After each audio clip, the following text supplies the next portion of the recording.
नमस्कार, मैं हूं अतुल सिंघल। स्वागत है आपका हमारे खास कार्यक्रम नमो इम्पैक्ट में। दोस्तों, प्रधानमंत्री नरेंद्र मोदी ने कोरोना से राहत दिलवाने के लिए 20 लाख करोड़ का पैकेज घोषित किया है। सबसे खास बात यह है कि इन 20 लाख करोड़ रुपए में से 1 लाख करोड़ केवल कृषि क्षेत्र के लिए आवंटित किए गए हैं। कृषि मंत्रालय के पास इन पैसों का इस्तेमाल करने के लिए और देश के जो लाखों करोड़ों गरीब किसान हैं उन तक कैसे इसका फायदा पहुंचाया जाएगा, उसकी क्या रणनीति है, इन सब गहन मुद्दों पर चर्चा करने के लिए हमारे साथ मौजूद हैं कृषि और ग्रामीण विकास मंत्री श्री नरेंद्र तोमर जी। आपका स्वागत है कार्यक्रम में। नमस्कार। नमस्कार। श्री नरेंद्र सिंह तोमर केंद्र सरकार के वरिष्ठ मंत्री हैं। एक जुझारू और सक्रिय नेता के रूप में इनकी पहचान है। आइए देखते हैं इनका एक छोटा सा सफरनामा। कृषि मंत्री नरेंद्र सिंह तोमर मध्य प्रदेश के ग्वालियर संसदीय क्षेत्र से लोकसभा सांसद हैं। श्री तोमर की गिनती बीजेपी के कद्दावर नेताओं में की जाती है। नरेंद्र सिंह तोमर मध्य प्रदेश सरकार में लंबे समय तक मंत्री और 2 बार प्रदेश अध्यक्ष रह चुके हैं। प्रशासनिक मामलों और राजनीतिक विषयों पर उनकी गहरी पकड़ मानी जाती है। नरेंद्र मोदी सरकार के दूसरे काल में उन्हें कृषि और ग्रामीण विकास जैसे महत्वपूर्ण मंत्रालय की जिम्मेदारी सौंपी गई है। तोमर को केंद्रीय मंत्रिमंडल में प्रधानमंत्री के विश्वस्त सहयोगी के तौर पर गिना जाता है। कृषि मंत्री श्री नरेंद्र सिंह तोमर से हम बातचीत का सिलसिला जारी रखेंगे, लेकिन उससे पहले देखते हैं कि कृषि क्षेत्र को लेकर केंद्र सरकार की क्या योजनाएं हैं। केंद्रीय बजट में कृषि और ग्रामीण विकास के लिए सरकार ने 3 लाख करोड़ रुपए का प्रावधान किया। लॉकडाउन के दौरान ही 1,70,000 करोड़ रुपया गरीबों के कल्याण के लिए दिया गया। प्रधानमंत्री किसान सम्मान निधि के तहत 29,000 करोड़ रुपए सीधे किसानों के खाते में भेजे गए। जनधन योजना के अंतर्गत 20,650 करोड़ रुपए महिलाओं के अकाउंट में डाले गए। लॉकडाउन के दौरान ही किसानों से 75,000 करोड़ रुपए की फसल खरीदी गई।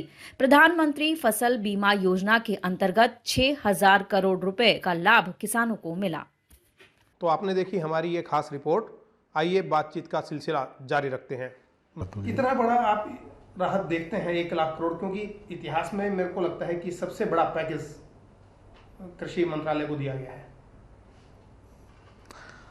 अतुल जी, जब से नरेंद्र मोदी जी इस देश के प्रधानमंत्री बने हैं तब से लगातार उनकी सरकार और उनका मन गांव, गरीब और किसान के लिए समर्पित है जी। जब भी सरकार कोई निर्णय करती है तो वो निर्णय में किसान और गरीब हमेशा केंद्रित रहते हैं, क्योंकि कृषि प्रधान अर्थव्यवस्था है। पिछले दिनों अगर आप देखेंगे जो बजट आया, उस बजट में भी गांव और कृषि दोनों को अगर मिला लें तो लगभग 3 लाख करोड़ रुपए का बजट दिया गया था।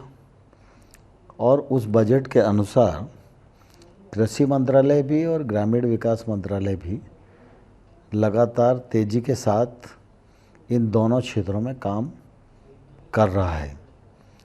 बीच में ये कोरोना वायरस का संकट आया और संकट की इस घड़ी में मोदी साहब ने जो दृढ़ता का परिचय दिया, दूरदर्शिता का परिचय दिया और लॉकडाउन करके पूरे देश को कोरोना के सामुदायिक विस्तार से बचाने में जो उन्होंने महारत हासिल की है, देश भी उनका आभारी है और दुनिया में भी उनके नेतृत्व के कारण देश को प्रशंसा मिल रही है। और मुझे प्रसन्नता है कि प्रधानमंत्री नरेंद्र मोदी जी के नेतृत्व में जब देश की सरकार चल रही है तो लॉकडाउन की परिस्थिति में भी कृषि के क्षेत्र का कामकाज न रुक जाए, इसकी चिंता प्रधानमंत्री जी ने की और उसी का परिणाम है कि फसल कटाई का काम पूरा हुआ। फसल खरीद का काम नेफेड और एफसीआई कर रहे हैं, तेज़ी के साथ चल रहा है।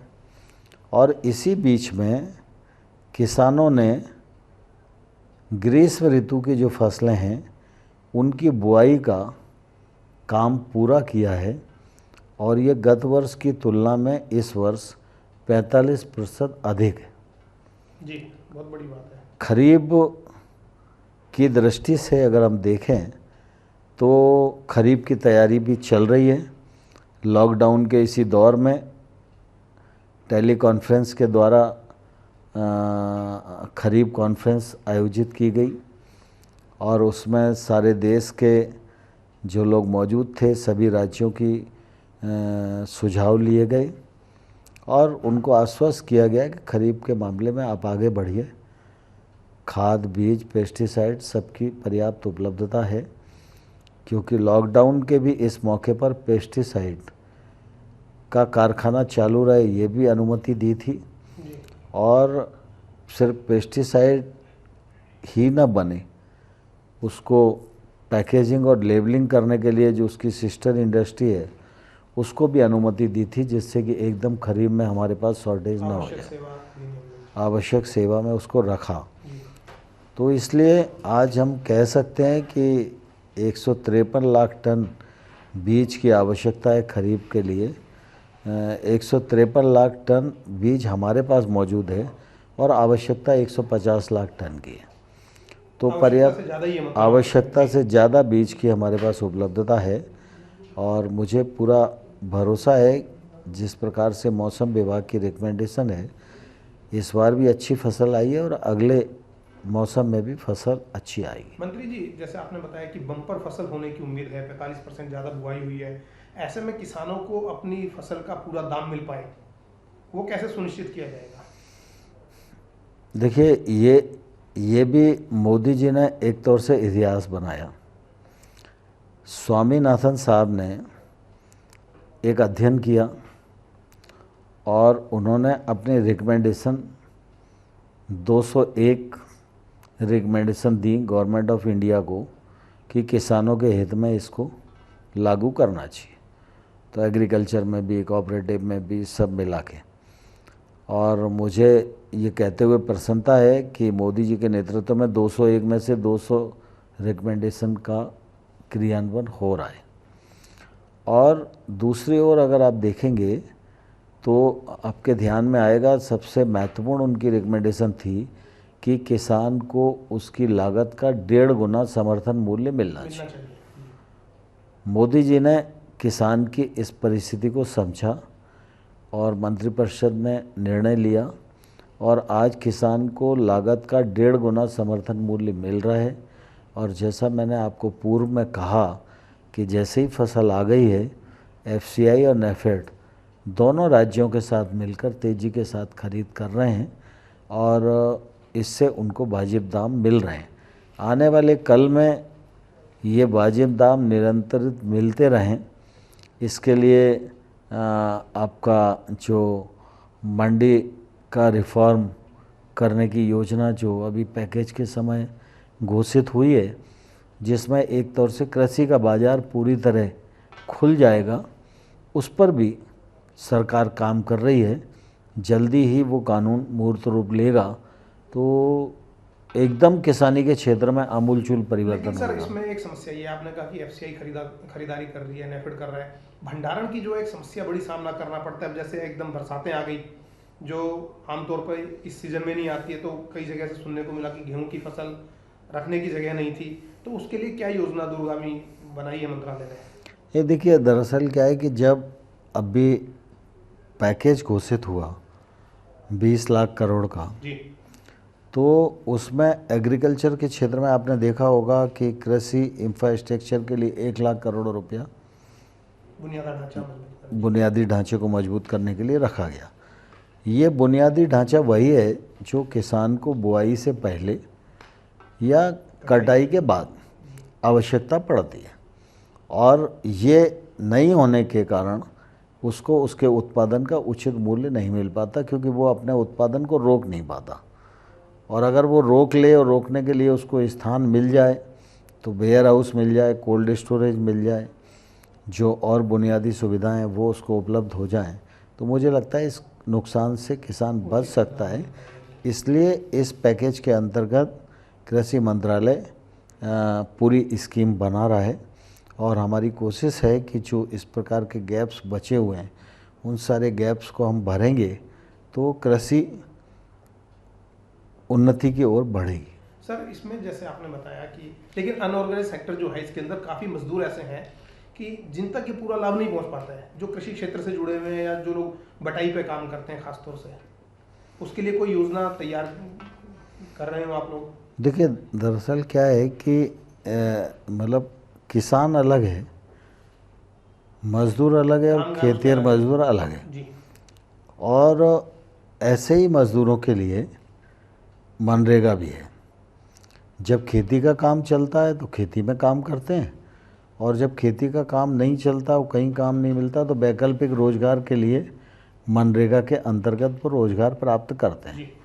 और अभी भी आपने देखा होगा कि मनरेगा में 61,000 करोड़ रुपए का बजट है, 40,000 करोड़ रुपए का और अतिरिक्त आवंटन इस पैकेज में दिया गया है। अब मनरेगा में 1,01,00,000 करोड़ रुपया खर्च करेंगे, तो इसका फ़ायदा सब नीचे के उन्हीं भाइयों और बहनों को मिलने वाला है। जी। एज ए मंत्री, आप लोगों को क्या अपील करना चाहेंगे ऐसे मौके पर, क्या संदेश देना चाहेंगे? मैं आपके माध्यम से 2 अपील करना चाहता हूँ। एक तो जो मज़दूर भाई और बहन रास्ते में फंसे हुए हैं, उनको ये कहना चाहता हूँ कि वो पैदल न चलें, किसी प्रकार की रिस्क न लें। केंद्र सरकार के गृह मंत्रालय ने वो अपने घर जा सकें, इसके लिए राज्यों को निर्देश कर दिया है। रेलगाड़ियाँ, बसें उसके लिए चालू हो गई हैं। एक राज्य दूसरे राज्य से कांटेक्ट करके अपने लोगों को लाने की व्यवस्था कर रहा है। किसी की व्यवस्था आज हुई है, किसी की व्यवस्था परसों हो जाएगी। इतने दिन धैर्य रखा है तो उनको 2-4 दिन और धैर्य रखना चाहिए। धैर्य रखेंगे वो तो निश्चित रूप से अपने घर पहुंच जाएंगे। लेकिन इस समय कोई वो ऐसी रिस्क न लें जिससे उनकी जान को खतरा हो या तकलीफ़ हो, ऐसा मैं मज़दूर भाइयों और बहनों से अनुरोध करना चाहता हूँ। दूसरा, हमारा देश कृषि प्रधान देश है। लंबे समय से कृषि के क्षेत्र पर जितना ध्यान देने की ज़रूरत थी वो ध्यान दिया नहीं गया। कांग्रेस की सरकारों की हमेशा नीति रही कि समय पर थोड़ा सा अनुदान दो और वोट प्राप्त करो। इससे कृषि का बहुत नुकसान हुआ है। कृषक हमारी पूंजी है और कृषि भी हमारी ताकत है। इस ताकत को हमें और बढ़ाना है। यह ताकत सिर्फ अनुदान से नहीं बढ़ेगी जी। यह ताकत उनको अतिरिक्त ताकत देने से बढ़ेगी। और प्रधानमंत्री नरेंद्र मोदी जी लगातार इस बात का प्रयत्न कर रहे हैं कि गांव की ताकत बढ़े। इसीलिए फिर उन्नत कृषि हो, इसीलिए फिर लघु सिंचाई योजनाएं हों, इसीलिए एमएसपी का 1.5 गुना समर्थन मूल्य हो। और इसी दृष्टि से अगर आप देखें तो गांव में इंफ्रास्ट्रक्चर की दृष्टि से हर घर में बिजली हो, हर घर में सड़क हो, शिक्षा के साधन हो, उज्ज्वला योजना के अंतर्गत रसोई गैस हो, हर घर में शौचालय हो। आरंभ से आप देखोगे तो सिलसिलेवार प्रधानमंत्री जी ने गांव की ताकत को मजबूत बनाने के लिए और गांव समृद्धता की ओर बढ़े और गांव में गैर बराबरी दूर हो, इस बात का एक सदप्रयत्न किया है। और उन्होंने लॉकडाउन के अवसर पर भी, कोरोना के इस संकट में भी हमेशा कहा है कि आपदा को अवसर में बदलना चाहिए। ये आपदा आई है, इस आपदा के दौरान कुछ हम नया सीखें, नया करें, जिससे हमारा देश आत्मनिर्भरता की ओर बढ़े।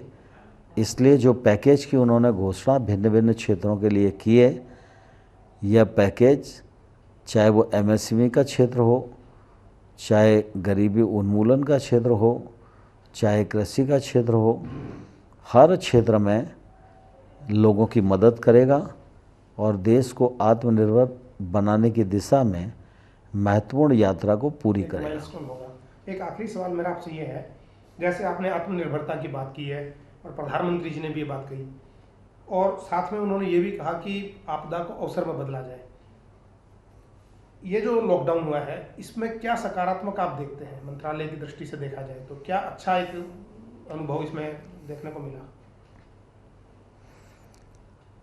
लॉकडाउन के समय निश्चित रूप से नए अनुभव मिले।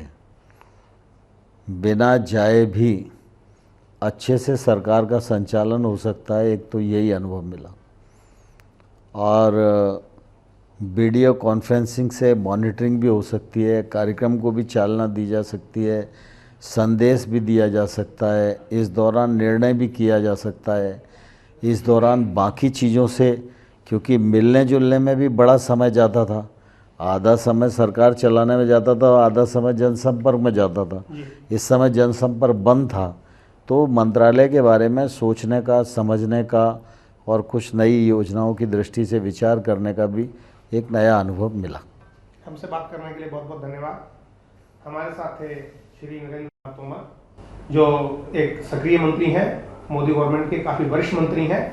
उन्होंने लोगों से अपील की कि वो धैर्य बनाए रखें, साथ में किसानों को भी आश्वासन दिया कि सरकार की तरफ से जो नीतियां बन रही हैं आने वाले समय में उसका पूरा लाभ लोगों को मिलेगा। और साथ में जो मंत्रालय है उसने इस लॉकडाउन का फायदा उठाते हुए अपने आप को नई तकनीक के साथ जोड़ा है और कुल मिलाकर जो सरकार की नीतियां हैं वो सब लोगों के सामने रखी हैं। हम उम्मीद करेंगे कि इन नीतियों का लाभ, जैसा मंत्री जी ने कहा, कि जल्द से जल्द लोगों तक पहुंचेगा। इस कार्यक्रम में इतना ही। अगली बार फिर आपसे मुलाकात करेंगे किसी नई शख्सियत के साथ। तब तक के लिए दीजिएगा इजाजत। नमस्कार।